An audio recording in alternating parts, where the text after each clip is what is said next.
नमस्कार मित्रों, आप देख रहे हैं YouTube चैनल कर्मा।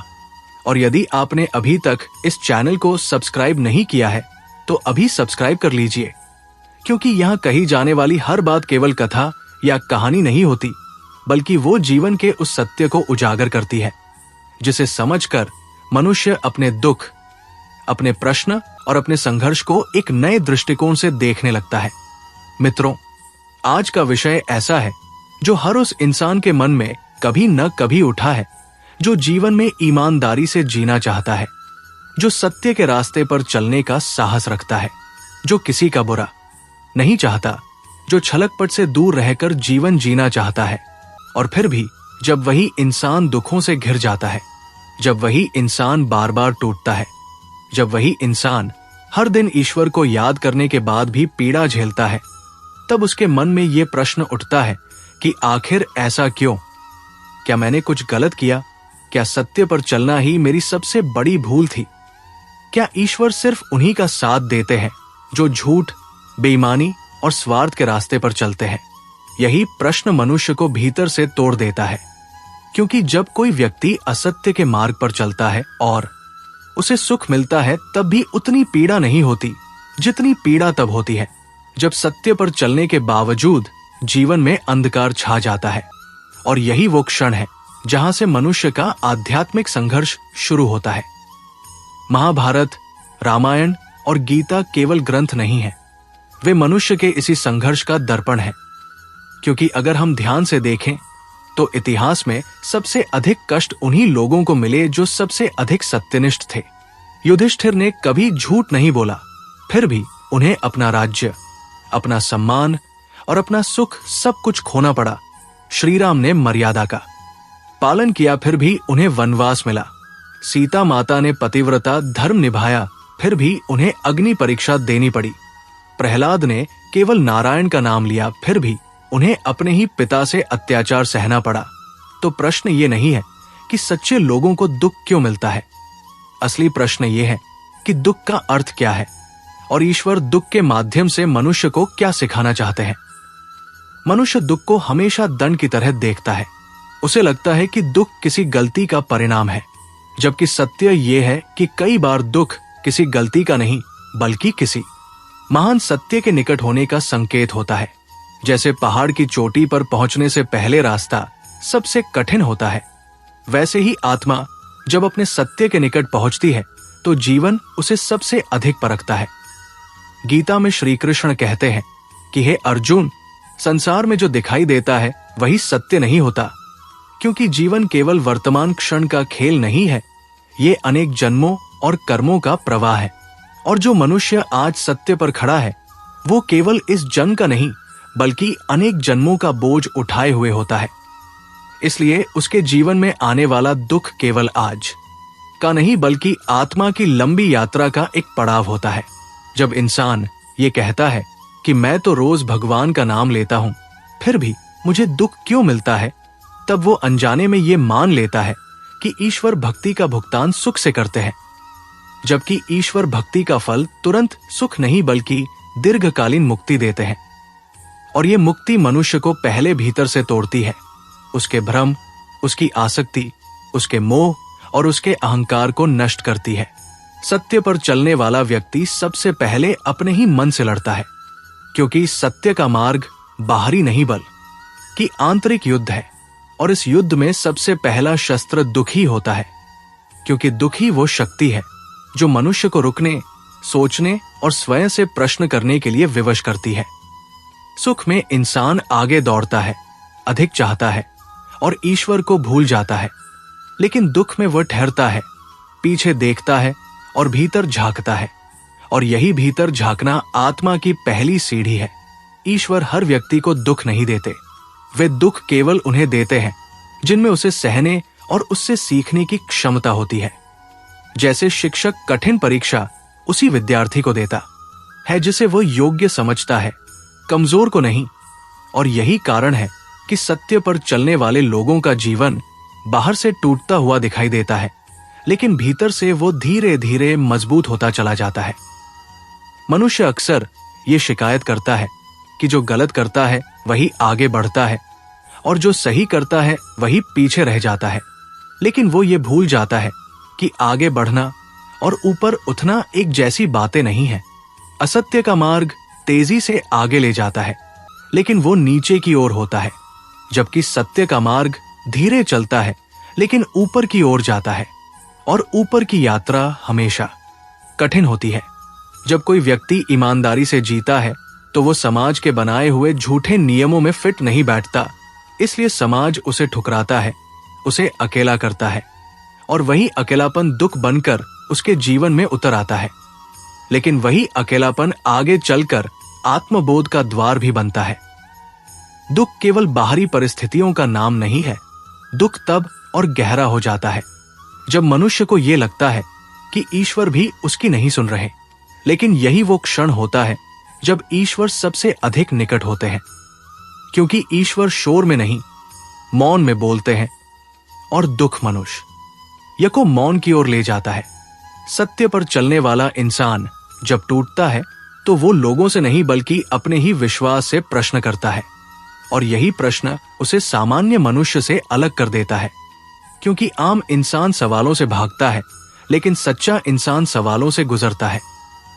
जीवन में जो व्यक्ति दुख से भागता है वो कभी सत्य तक नहीं पहुंच सकता, क्योंकि सत्य कोई आरामगाह नहीं बल्कि तपोभूमि है, और तब बिना पीड़ा के संभव नहीं है। दुख मनुष्य के जीवन में इसलिए नहीं आता कि वो ईश्वर से दूर है, बल्कि इसलिए आता है क्योंकि वह ईश्वर के बहुत करीब है, और अब उसे केवल बाहरी सहारे नहीं बल्कि आंतरिक शक्ति पर खड़ा होना है।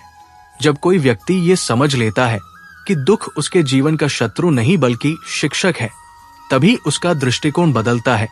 तभी वो शिकायत करना छोड़कर स्वीकार करना सीखता है, और यही स्वीकार भाव उसे कर्म से ऊपर उठाकर धर्म की ओर ले जाता है। धर्म का अर्थ केवल पूजा पाठ नहीं बल्कि जीवन की हर परिस्थिति में सत्य के साथ खड़े रहना है। और जब कोई व्यक्ति ऐसा करता है तो जीवन उसे बार बार परखता है कि क्या तुम सच में सत्य को चुनने के लिए तैयार हो या केवल शब्दों में सच्चे हो। यही कारण है कि सच्चे इंसान का जीवन बाहर से संघर्षपूर्ण और भीतर से प्रकाशमय होता है, जबकि असत्य पर चलने वाले का जीवन बाहर से चमकदार और भीतर से खोखला होता है। दुख उस खोखलेपन को भरने नहीं आता बल्कि उस प्रकाश को प्रकट करने आता है जो पहले से आत्मा में मौजूद है, लेकिन जिसे देखने के लिए आंख नहीं बल्कि दृष्टि चाहिए। जब मनुष्य ये समझ लेता है कि दुख उसकी हार नहीं बल्कि उसकी दीक्षा है, तब वो टूटता नहीं बल्कि रूपांतरित होता है, और यही रूपांतरण जीवन के अगले चरण की नींव बनता है, जहां से उसकी यात्रा केवल संसार की नहीं बल्कि आत्मा की होने लगती है। और यहीं से ये कथा आगे बढ़ती है। और जब मनुष्य इस बिंदु तक पहुंचता है तब उसके जीवन में दुख केवल पीड़ा नहीं रहता बल्कि एक प्रक्रिया बन जाता है। एक ऐसी प्रक्रिया जो उसके पुराने सोचने के ढांचे को तोड़कर नया दृष्टिकोण गढ़ती है, क्योंकि दुख का असली उद्देश्य मनुष्य को रुलाना नहीं बल्कि उसे बदलना होता है। लेकिन अधिकतर लोग इस परिवर्तन को समझ नहीं पाते और दुख को ही अपना शत्रु मान लेते हैं। सत्य के मार्ग पर चलने वाला इंसान सबसे पहले इसी भ्रम से गुजरता है कि अगर मैं सही हूं तो सब कुछ सही क्यों नहीं हो रहा। लेकिन यही भ्रम धीरे धीरे उसे ये सिखाता है कि जीवन में सही होना और सुखी होना एक ही बात नहीं है, क्योंकि सुख बाहरी परिस्थितियों पर निर्भर करता है जबकि सत्य आंतरिक स्थिति का नाम है। महाभारत में पांडवों के साथ यही हुआ। वे सही थे, फिर भी उन्हें अपमान, वनवास और युद्ध मिला, क्योंकि उनके जीवन का उद्देश्य केवल सुख भोगना नहीं बल्कि आने वाली पीढ़ियों को यह दिखाना था कि सत्य की कीमत क्या होती है, और उस कीमत को चुकाने के बाद मनुष्य किस स्तर पर पहुंचता है। दुख दरअसल मनुष्य के भीतर छिपे उस अहंकार को तोड़ता है जो ये मान बैठता है कि मैं सही हूं, इसलिए मेरे साथ गलत नहीं हो सकता। लेकिन ईश्वर का न्याय अहंकार के अनुसार नहीं बल्कि आत्मा की तैयारी के अनुसार चलता है। जब कोई व्यक्ति लगातार दुख झेलने के बाद भी कड़वा नहीं होता, जब वो अपने सत्य को छोड़कर समझौता नहीं करता, तब धीरे धीरे उसका दुख कर्म नहीं बल्कि तप बन जाता है। और तब वो अवस्था है जहां मनुष्य स्वयं से ऊपर उठने लगता है। दुख का सबसे बड़ा रहस्य यही है कि वो बाहर से जितना कठोर दिखता है, भीतर से उतना ही कोमल होता है, क्योंकि वो मनुष्य को संवेदनशील बनाता है, उसे दूसरों के दर्द को समझने की शक्ति देता है, और यही शक्ति उसे सामान्य इंसान से अलग करती है। जो व्यक्ति कभी दुख से नहीं गुजरा, वो करुणा को केवल शब्दों में जानता है, लेकिन जिसने दुख को जिया है वही वास्तव में करुणा का अर्थ समझता है, और करुणा ही धर्म की आत्मा है। सत्य पर चलने वाला व्यक्ति अक्सर ये देखता है कि जिन लोगों ने उसका साथ देने का वादा किया था, वही लोग सबसे पहले दूर हो जाते हैं, और यही अकेलापन उसे भीतर से झकझोर देता है। लेकिन यही अकेलापन उसे ये भी सिखाता है कि मनुष्य का वास्तविक सहारा बाहर नहीं बल्कि भीतर होता है। जब सभी रिश्ते, सभी उम्मीदें और सभी सहारे छूट जाते हैं, तब मनुष्य पहली बार अपनी आत्मा से मिलता है, और ये मुलाकात आसान नहीं होती, क्योंकि आत्मा सवाल करती है, आईना दिखाती है और झूठ को स्वीकार नहीं करती। दुख उस मुलाकात का द्वार है जिसे बिना कष्ट के खोला ही नहीं जा सकता। ईश्वर मनुष्य को दुख देकर उससे कुछ छीनते नहीं, बल्कि उसे उससे कहीं बड़ा देने की तैयारी करते हैं। लेकिन मनुष्य उस तैयारी के समय ही हार मान लेता है, क्योंकि उसे केवल वर्तमान पीड़ा दिखती है, भविष्य का प्रकाश नहीं। सत्य का मार्ग धीमा है, क्योंकि वो मनुष्य को भीतर से मजबूत करता है, और भीतर की मजबूती कभी जल्दी नहीं आती। यही कारण है कि जो लोग शॉर्टकट से आगे बढ़ते हैं वे जल्दी थक जाते हैं, जबकि जो लोग दुख के रास्ते से गुजरते हैं वे धीरे धीरे अडिग बनते हैं। दुख मनुष्य के भीतर ये स्पष्ट कर देता है कि कौन सा रिश्ता स्वार्थ का था और कौन सा आत्मा का, कौन सा साथ सुविधा का था और कौन सा धर्म का, और ये स्पष्टता ही आगे चलकर विवेक बन जाती है। विवेक वो शक्ति है जो मनुष्य को सही और गलत के बीच फर्क करना सिखाती है, और बिना दुख के विवेक पैदा नहीं होता। जब इंसान बार बार गिरकर भी अपने सत्य से समझौता नहीं करता, तब ईश्वर स्वयं उसके जीवन की दिशा बदल देते हैं। लेकिन ये बदलाव हमेशा तुरंत दिखाई नहीं देता, क्योंकि ईश्वर का काम दृश्य से अधिक अदृश्य होता है।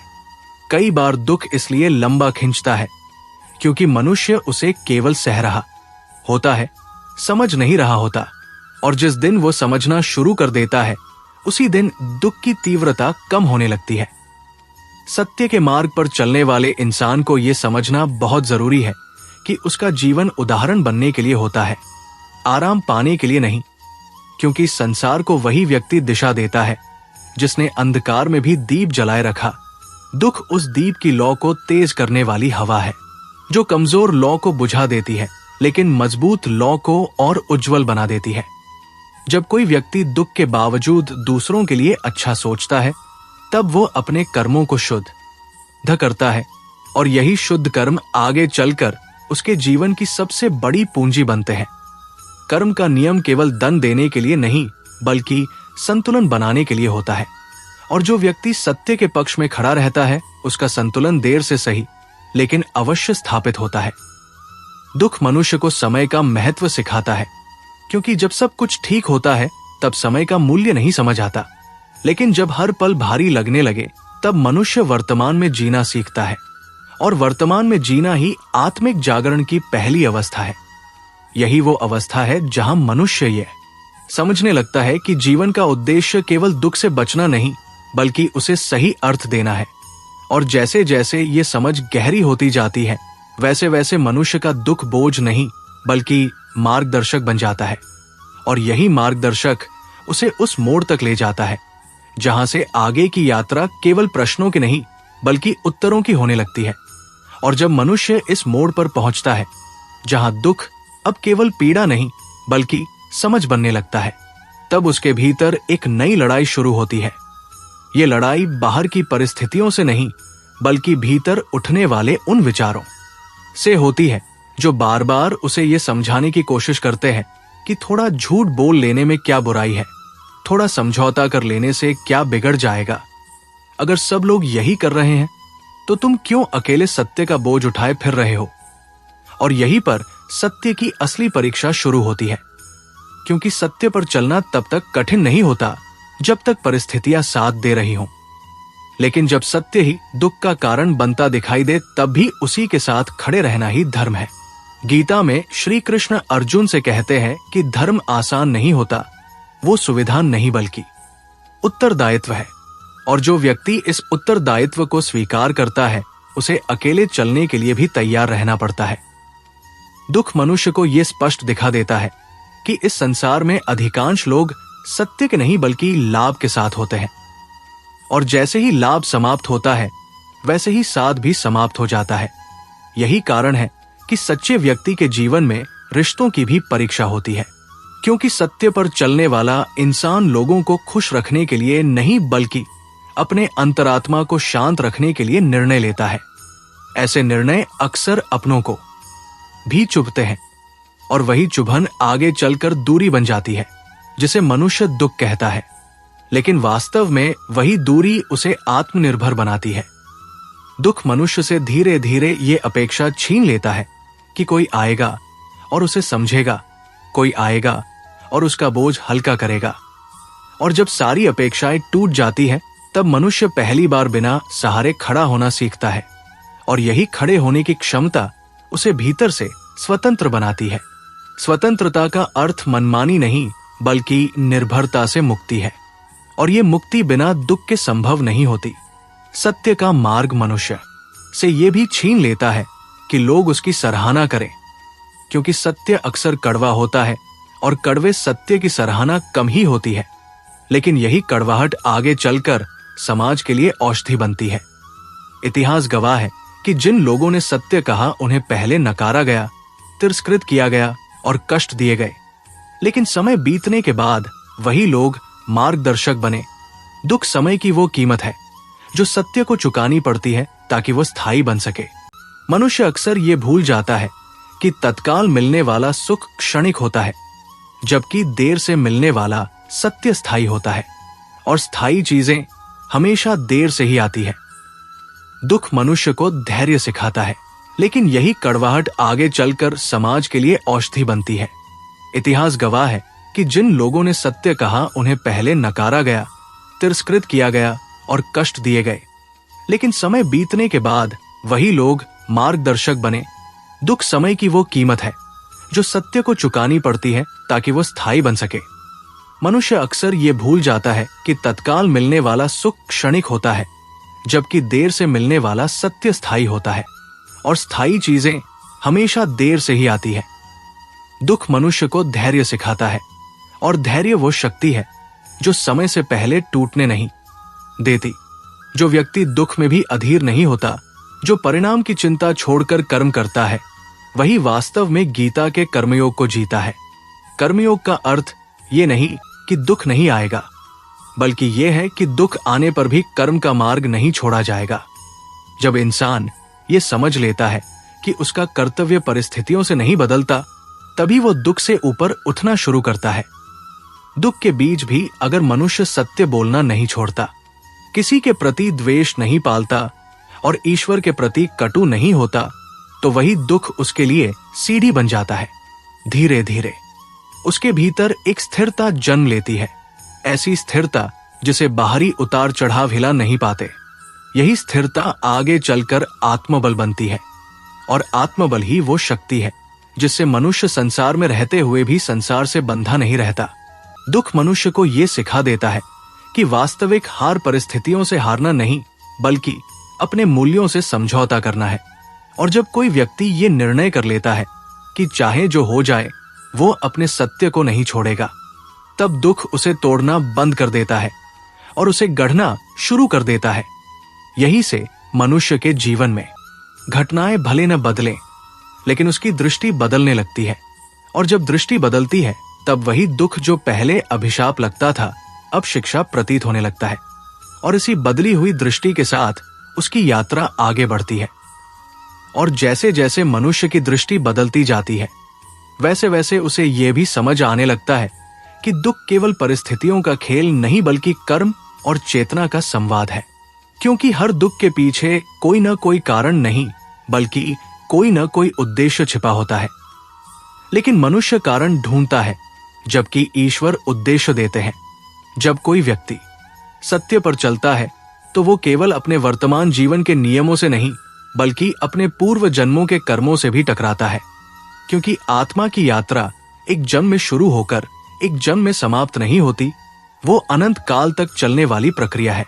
और जो व्यक्ति आज सत्य का मार्ग चुनता है वो अक्सर उन कर्मों का सामना करता है जो उसने कभी अज्ञान में किए थे। इसलिए कई बार उसे लगता है कि मैं तो सही हूं, फिर भी मेरे साथ गलत क्यों हो रहा है, जबकि वास्तव में वो गलत नहीं बल्कि अधूरा सच देख रहा होता है।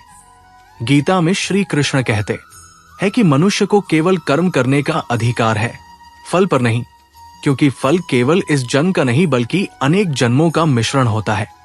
और यही मिश्रण मनुष्य के जीवन में सुख और दुख का रूप ले लेता है। दुख मनुष्य को ये याद दिलाने आता है कि वो केवल शरीर नहीं बल्कि आत्मा है, क्योंकि शरीर सुख चाहता है लेकिन आत्मा सत्य चाहती है।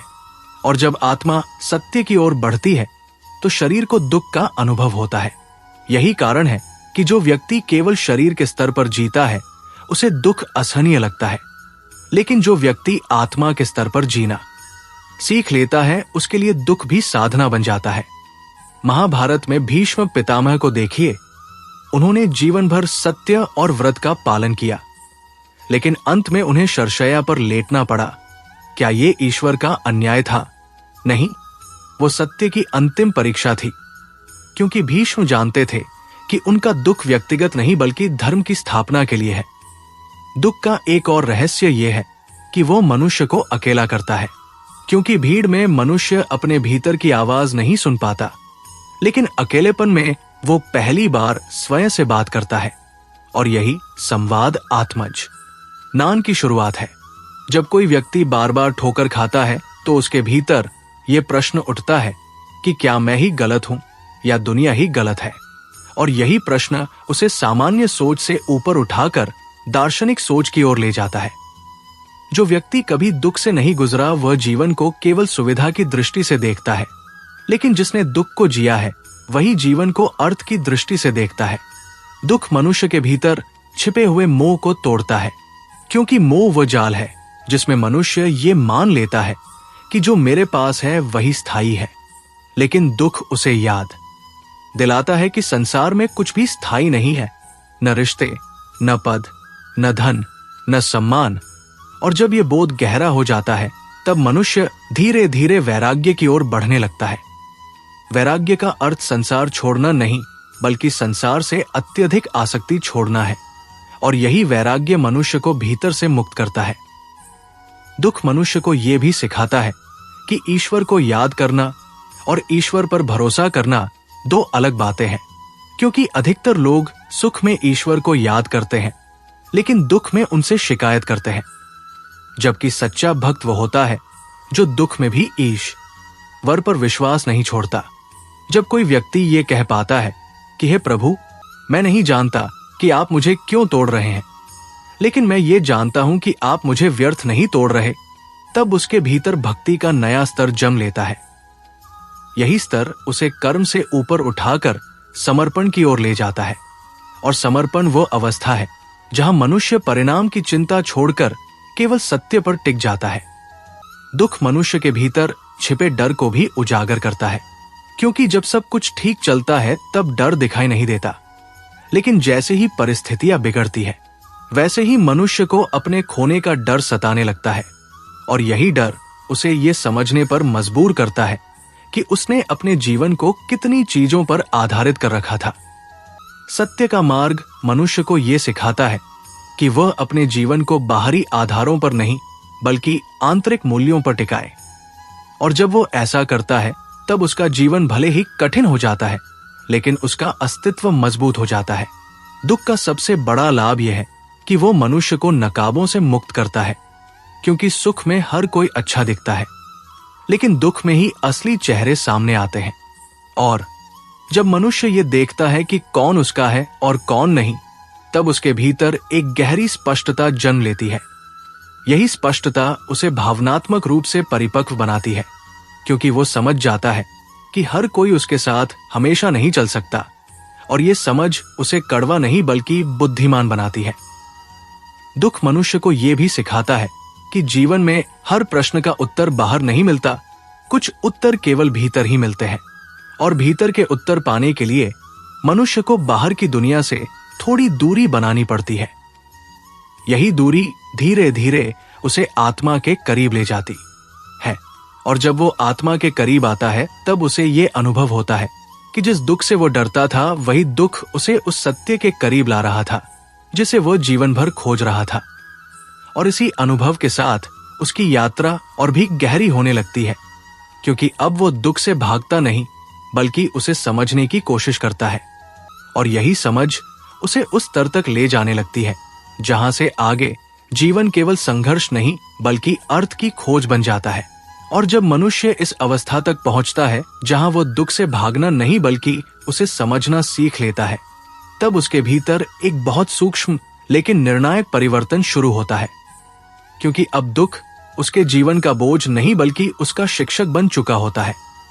इस अवस्था में पहुंचकर मनुष्य ये स्पष्ट रूप से देखने लगता है कि अब तक वो जीवन को जिस तरह से समझ रहा था वो अधूरा था, क्योंकि उसने हमेशा सुख को ईश्वर की कृपा और दुख को ईश्वर की उपेक्षा माना, जबकि सत्य यह है कि ईश्वर सुख से अधिक दुख के माध्यम से मनुष्य के भीतर काम करते हैं।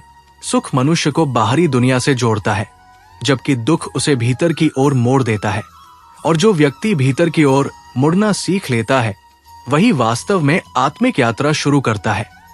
इस स्तर पर मनुष्य ये भी समझने लगता है कि दुख केवल व्यक्तिगत अनुभव नहीं होता बल्कि वो पूरे समाज और समय के संतुलन से जुड़ा होता है, क्योंकि जब कोई आत्मा सत्य के पक्ष में खड़ी होती है तो वो केवल अपने लिए नहीं बल्कि समूची चेतना के लिए खड़ी होती है, और यही कारण है कि उसे अधिक भार उठाना पड़ता है। महाभारत में श्री कृष्ण स्वयं पांडवों से कहते हैं कि धर्म की रक्षा के लिए खड़े होने वालों को सबसे पहले स्वयं टूटना पड़ता है, क्योंकि जब तक तुम स्वयं को नहीं खोगे तब तक तुम किसी बड़े सत्य को धारण नहीं कर पाओगे। दुख मनुष्य से उसकी पहचान छीनता है, उसका पद, उसका सम्मान, उसके रिश्ते, उसकी योजनाएं, ताकि वो ये जान सके कि इन सब के बिना वो कौन है।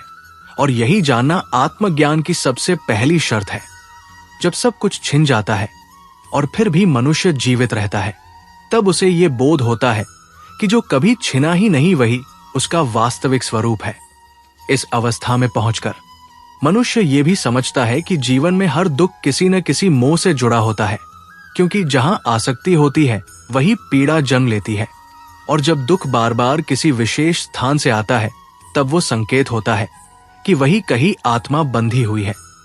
ईश्वर दुख देकर मनुष्य को दंड नहीं देते बल्कि उसे बंधनों से मुक्त करने का प्रयास करते हैं, लेकिन क्योंकि मनुष्य बंधन को ही अपना सुख मान बैठता है इसलिए मुक्ति उसे पीड़ा लगती है। इस स्तर पर मनुष्य को यह भी दिखाई देने लगता है कि जो लोग असत्य, छल और स्वार्थ के मार्ग पर चल रहे हैं वे बाहर से भले ही सफल दिखें लेकिन भीतर से वे खाली होते जा रहे हैं, जबकि सत्य पर चलने वाला व्यक्ति बाहर से भले ही टूटता हुआ लगे लेकिन भीतर से वो भरता जा रहा होता है। यही भीतर की पूर्णता आगे चलकर उसे स्थिरता देती है, और स्थिरता वो अवस्था है जहां मनुष्य परिस्थितियों से प्रभावित नहीं होता बल्कि उन्हें देखने वाला बन जाता है। गीता में जिस स्थित प्रज्ञ की बात कही गई है वो इसी अवस्था का वर्णन है, जहां न सुख मनुष्य को ऊंचा उठाता है और न दुख उसे नीचे गिराता है, क्योंकि अब उसका केंद्र बाहर नहीं बल्कि भीतर स्थिर हो चुका होता है।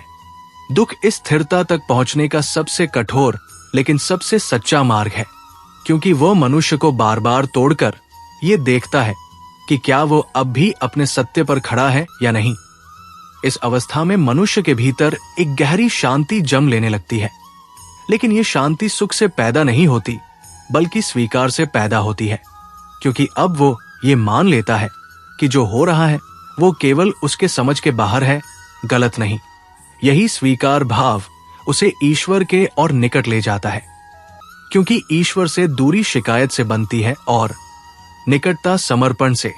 इस स्तर पर पहुंचकर मनुष्य प्रार्थना भी बदल जाती है। अब वो ये नहीं कहता कि मुझे दुख से बचा लो, बल्कि ये कहता है कि मुझे इतना मजबूत बना दो कि मैं इस दुख को समझ सकूं। यही वो क्षण होता है जब दुख अपने रूप बदलने लगता है, क्योंकि अब वो पीड़ा नहीं बल्कि साधना बन चुका होता है।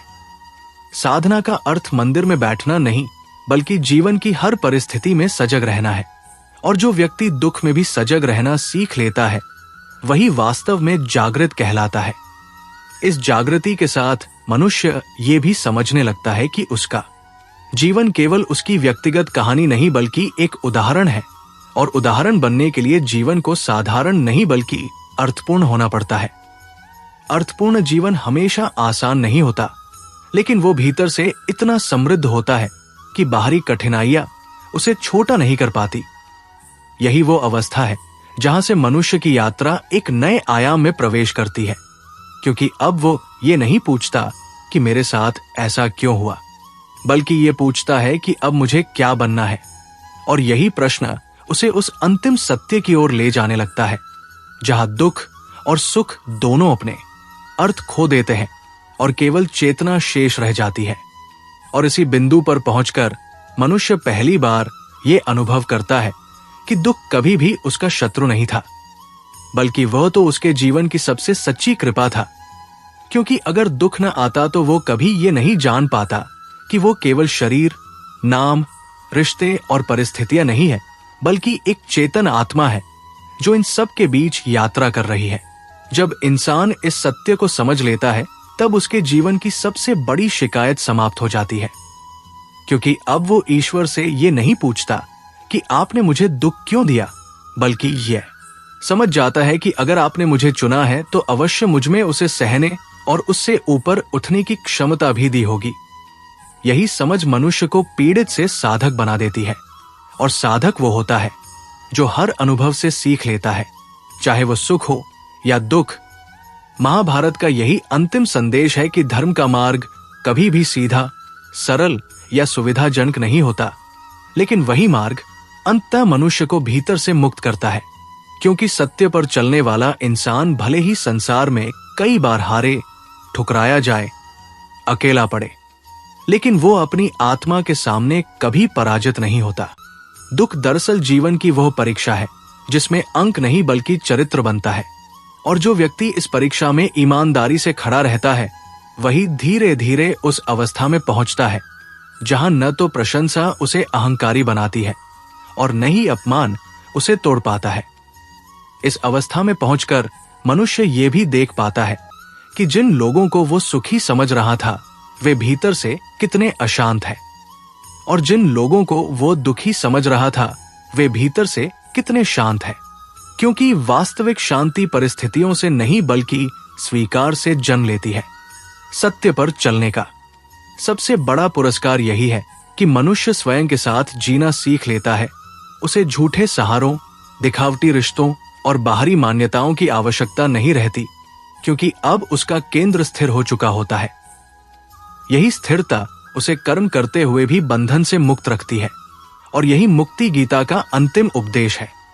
जीवन में जब जब आपको ये लगे कि आप सही होकर भी टूट रहे हैं, जब जब ये लगे कि ईश्वर को याद करने के बाद भी दुख कम नहीं हो रहा, तब तब ये याद रखिए कि शायद आप दंड नहीं बल्कि दीक्षा के दौर से गुजर रहे हैं। और दीक्षा हमेशा कठिन होती है, क्योंकि वह मनुष्य को नया रूप देने के लिए पुराना रूप तोड़ती है। जो व्यक्ति इस टूटन से घबराकर सत्य छोड़ देता है, वो यही रुक जाता है। लेकिन जो व्यक्ति आंसुओं के साथ भी सत्य को थामे रखता है, वही आगे चलकर दूसरों के लिए दीपक बनता है। संसार को बदलने वाले लोग कभी आराम से नहीं आए। वे हमेशा पीड़ा, अकेलेपन और संघर्ष की आग से होकर आए हैं, क्योंकि वही आग आत्मा को इतना उज्जवल बना देती है कि वो दूसरों के जीवन में भी प्रकाश फैला सके। इसलिए अगर आज आपके जीवन में दुख है,